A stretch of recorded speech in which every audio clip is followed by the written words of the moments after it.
Tonight at 10, there were good times for a good cause over at Joplin's Main Street Axe Company. And we're going to give you a front row seat to today's Pink Out. The 4 states' most watched news starts now. Well, thanks so much for tuning in this evening. I am Mike Mahoney. Let's start things off with a look at your first weather. And for that, meteorologist Nick Kelly is here. We kind of dodged a bullet with the cold front that rolled on through, Mike. We were anticipating that to give us a good bout of severe weather, but all we had were a couple of severe thunderstorm warnings for southern Berry County no more than a few hours ago, give or take. But looking good from 7th and Rangeline. This is going to keep quiet for the rest of the night, thankfully.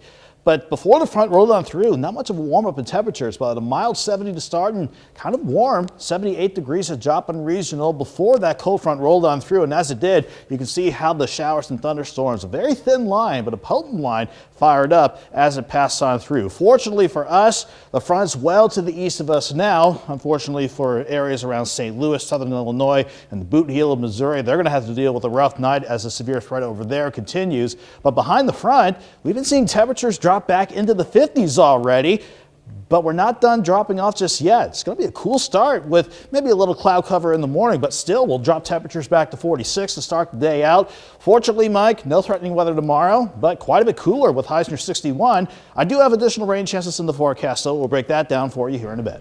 Sounds good, Nick. Thanks so much. Today in Joplin, folks at the Destiny Church spent their day putting together and packing up thousands of highly nutritious meals. They say they were happy to answer the call of God and to feed the hungry, and are also pleased that they'll be helping out those in need of a good meal right here in the 4-state area. So we had the opportunity to be able to partner with Kids Against Global Hunger. So we are packaging up 20,000 meals that are going to be staying right here in Joplin and getting distributed throughout just to families and different food banks. We're going to be partnering with Fostering Hope with some of these meals, and so we get to just give back in a very relevant and real way, and we're super excited for that. And the meals also went over to those in need over at Joplin's Souls Harbor and Watered Gardens homeless charities. There were good times for a good cause over at Joplin's Main Street Axe Company today. That's because the Real Men Wear Pink of Joplin were holding a Pink Out fundraiser and raising money for breast cancer awareness. The event featured axe throwing, ping pong, skee ball raffles, and many other fun events. The goal for Real Men Wear Pink of Joplin was to raise $2,000 for the American Cancer Society. The Biden administration is ready to allow an alternative settling process for Afghan refugees entering the United States. The administration will allow for groups of private sponsor circles to assist refugee communities across the U.S. Those groups would help Afghans obtain basic necessities, housing, medical and financial and legal services, as well as medical care and more. Groups would also aid in getting children into schools, job placement, English language assistance, and accessing U.S. government services. Sponsor groups would replace national agencies, but they must pass background screenings, raise funds, undergo training, and sign an agreement to help for at least 90 days. The Turkish government is set to remove a number of foreign ambassadors for showing support for a political rival of Turkey's leader. This weekend, Turkey's President Recep Erdogan ordered his foreign ministry to remove the ambassadors of 10 nations, including the United States, after the countries called for the release of Turkish philanthropist Osman Kavala. Kavala has been in prison for 4 years after being charged with financing protests in 2013 and playing a role in an attempted coup in 2016. The European Court of Human Rights called for Kavala's release 2 years ago, saying there wasn't any reasonable suspicion that he committed a crime. Other nations affected by this include Canada, France, and Germany. 2 people are dead after a drag racer at a small Texas airport lost control. The incident happened about 65 miles northwest of San Antonio at the Kerrville Airport Race Wars event on Saturday. One vehicle participating in a runway race lost control, crashing into parked vehicles where spectators were watching the action. 2 young boys, ages 8 and 6 years old, were killed, and multiple people were injured. 4 people were taken by air ambulance to treatment facilities in San Antonio. The condition of the injured spectators is not yet known. The Canadian Coast Guard says it is monitoring a cargo ship carrying mining chemicals that caught fire off the coast of British Columbia on Saturday. 2 tugboat crews have been spraying water on the vessel. 16 crew members were evacuated from the container ship, known as the Zim Kingston, while 5 remain on board to fight the fire. The Coast Guard says because of the nature of the chemicals being carried on the ship, applying water directly to the fire is not an option. The shipping service that operates the vessel says that the ship ran into stormy conditions and dozens of containers fell overboard, then several containers caught fire. Unfortunately, more bad weather is forecasted for the area. It is now time to honor one of our many four-state heroes. And tonight, we recognize Russell Kunkler of Joplin, Missouri. Kunkler served as a motor machinist mate in the U.S. Navy and fought in World War II. Thank you, sir, for your service and for fighting for freedom. For more information on any of our four-state heroes or to nominate your own, just log on to KOAMNewsNow.com. Welcome back to your News at 10. Today, Dr. Anthony Fauci said COVID vaccines for kids between the ages of 5 and 11 will likely be available in the first half of November. And FDA approval of Pfizer's dose application could come as early as this week. But the shots remain a contentious issue for some adults. CBS's Mark Strassman has the latest. We will not comply! While anti-vax diehards shake their fists, We will not comply! most vaccinated Americans shake their heads. You do not want to be led over a cliff without a parachute. In Chicago, COVID America's latest flashpoint, vaccine mandates, fans the flames. Non-compliant firefighters have sued the city. You do not want to have in your personnel history the fact that you refused an order from your chain of command. Tell that to 46,000 New York City employees. They get their first shot by this Friday, or it's their last day. An alarm bell for 3,500 unvaccinated firefighters and 15,000 cops. I'm worried about their jobs, but I'm also worried for the New York City residents. And news for 120 million vaccinated Americans worried about waning protection against the virus. They suddenly have booster options galore.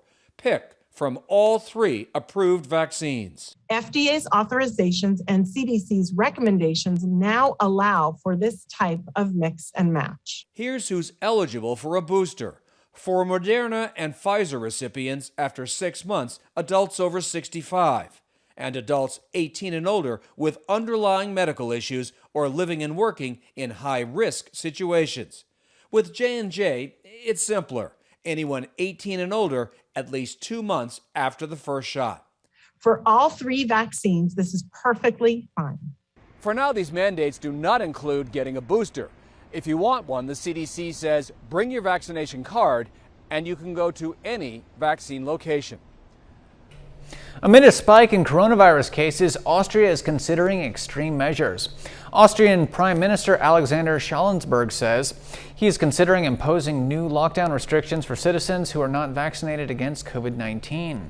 Restrictions would take place if 500 patients nationwide are in the ICU and would mean entry to restaurants or hotels will be limited to those who have been vaccinated or have recovered from the coronavirus. There are currently 220 patients with COVID in ICUs all across Austria, filling more than 10% of those hospital units.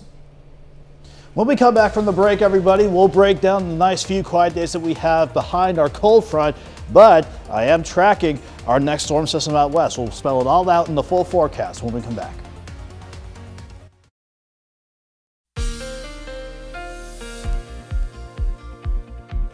After we were anticipating quite a bit of severe weather for this afternoon and evening, thankfully, all we had were a couple of severe thunderstorm warnings in southern Barry County.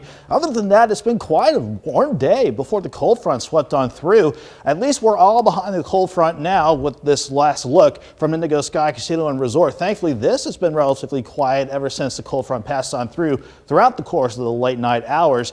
But looking back on the day as a whole, you can see how we had some expected scattered storms this morning. But thankfully, I think the cloud cover was our saving grace. If we broke out and saw a lot of sunshine, the storms that fired up along the cold front probably would have developed a lot faster and we could have had quite a bit more severe weather. Fortunately, for us at least, all the severe weather now as well to the east of the region, out in south central and southeastern Missouri. With the cold front and the rain chances that pass on through today, maybe about 1/10 of an inch of rain on the average. You can see not a lot of accumulating rainfall, but looking back on this entire weekend, Friday was just a downright soaker, and certainly going into Saturday morning. So overall for the weekend, we picked up almost an inch of rain on the average, but needless to say, those heavier pockets of 2 to 4 inches, no wonder why that resulted in some flash flooding issues, especially throughout the early part of our Saturday. At the very least, though, once that very thin line of thunderstorms representing the cold front pass on through, we've been sitting nice and quiet ever since the front passed on through, and that's how it's safely going to stay as we go throughout the rest of the night. So we'll keep this look from 7th and Rangeline looking nice and quiet. But how did temperatures fare throughout the day? We started out, quite frankly, mid-60s to near 70. We held in this territory throughout much of the morning. Then before the cold front worked on through, you can see how we pushed into the mid to upper 70s. Then behind the front, we've been seeing temperatures fall through the 70s, 60s, into the 50s. And we're not done dropping off just yet. We'll be back into the 40s by the time tomorrow morning rolls around. At least we're quiet here, but dangerous, life-threatening thunderstorms passing south of St. Louis with confirmed large and dangerous tornadoes passing around Fredericktown, Chester, Illinois, crossing over the Mississippi River.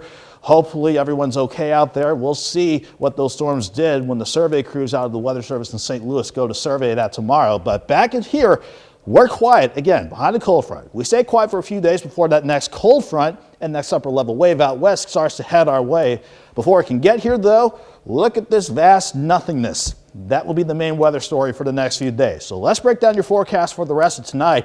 On the backside of the system that came on through, can't rule out some partly cloudy skies trying to work in by the time we get back to work and school in the morning, but we keep things dry.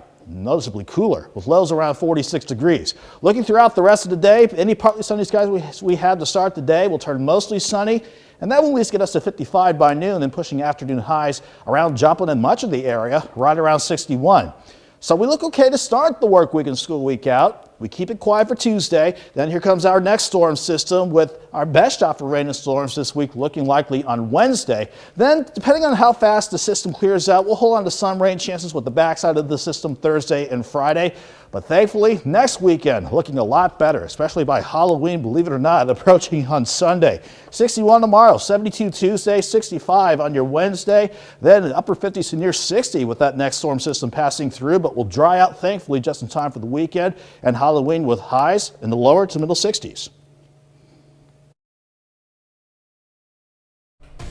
Coming up in sports, we'll take a look at some impact players from Missouri Southern and Pittsburgh State's road games on Saturday.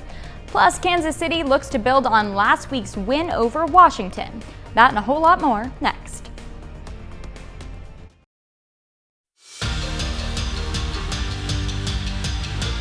This is the Toyota Sunday Night Sports Feed. The Kansas City Chiefs have yet to string together back-to-back wins this season. Today, they have a chance to do just that, but it won't be an easy task given their opponent. Kansas City on the road this week in Tennessee. Titans up 7-0 in the first. Ryan Tannehill finds A.J. Brown for a 24-yard touchdown reception. Second quarter, Mahomes throws, pass gets deflected into the hands of Rashaan Evans, Mahomes' 9th interception of the season. Later, Tannehill keeps Kansas City not in the game. It's 24-0. Trying to get something going, but the turnover issues continue. Mahomes running for a first down here. He fumbles and Titans recover the fumble, leading 27-0 at half. And it doesn't get better for the Chiefs. Fourth quarter, Mahomes takes a hard hit to the head. Now, he has cleared concussion protocol and will play next week, but he sits the rest of this one. Tennessee crushes Kansas City 27-3, and the Chiefs fall to 1-4 in the AFC. It's been kind of rainbows and flowers and awesome for these last few years, but whenever you want to build something substantial and you want to build something great, you're going to go through parts like this. And I mean, it's still, people keep saying it's still early in the year. I mean, we can still go get whatever we want. But it's going to take us getting better every single day because if you get better every single day and play each game play by play, I think we have the talent in this locker room that we can make it happen. At the college level, the Pittsburgh State Gorillas moved to 6-2 on the year following a 34-14 win at Missouri Western. Dallas Flowers set the tone early for the Gorillas. Flowers returned the opening kickoff 98 yards for a touchdown. PSU went on to score the game's first 27 points. Jalen Martin, also a key piece to Pitt State's offense in the game. Martin had 4 grabs for 70 yards, including a 14-yard touchdown reception. The Missouri Southern Lions dropped a road game to Emporia State on Saturday. The run game never really got going for the Gorillas, but Dawson Hurl had a nice performance. Hurl threw for 308 yards and 2 touchdowns, both in the fourth quarter. It was also a strong showing by the Lions' defense. Richard Jordan Jr. led the group with 12 tackles and a sack. Jordan moves into 10th place on Missouri Southern's careers tackles list with 259. That brings us to our one and only break in the Toyota Sunday Night Sports Feed. Still ahead, the Oklahoma Sooners hold off Kansas on Saturday. Highlights and post-game reaction from head coach Lincoln Riley next.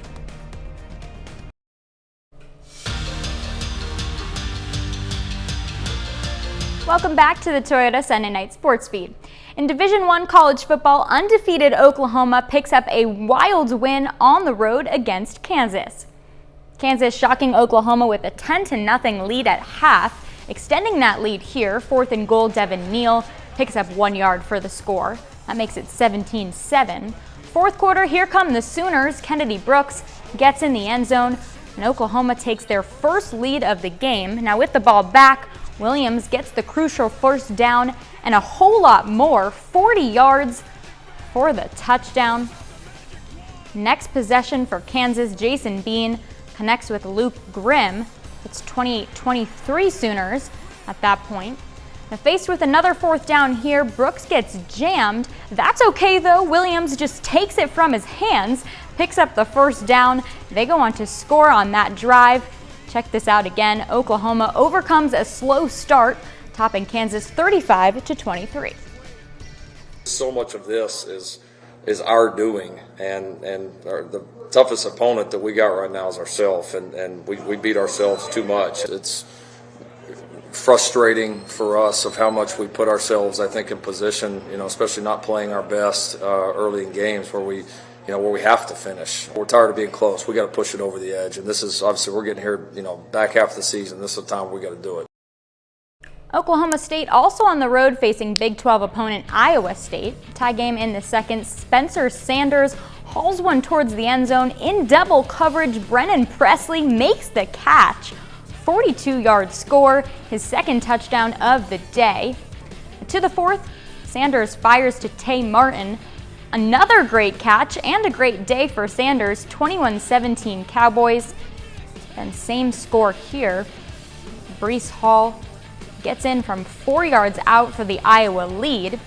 Time running out, gotta go for it on 4th and 2. Presley is taken down just short of the first down. Oklahoma State gets upset, their first loss of the year, 24-21. The cross-country MIAA championships were held in Kearney, Nebraska on Saturday. The Pittsburgh State men made history, returning home with some hardware. The PSU men won the program's first ever MIAA championship. 4 Gorillas runners placed in the top 10, with Matthew Oglesby leading the way in 3rd. The Pitt State women placed 3rd as a team. Missouri Southern's Ryan Riddle also celebrating a successful weekend. Riddle captured the individual title, while JP Rutledge locked up 2nd place. Both earned first-team All-MIAA honors, and the MSSU men placed 2nd as a team. That's a look at sports. Back with more news after this.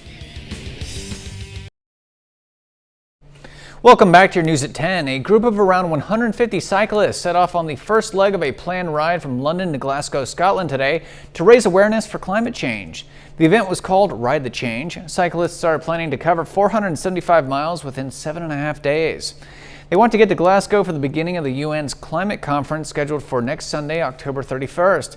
The event's head of fundraising says participants are not actually aiming for cash donations. They really just want to inspire others to take action to stop climate change.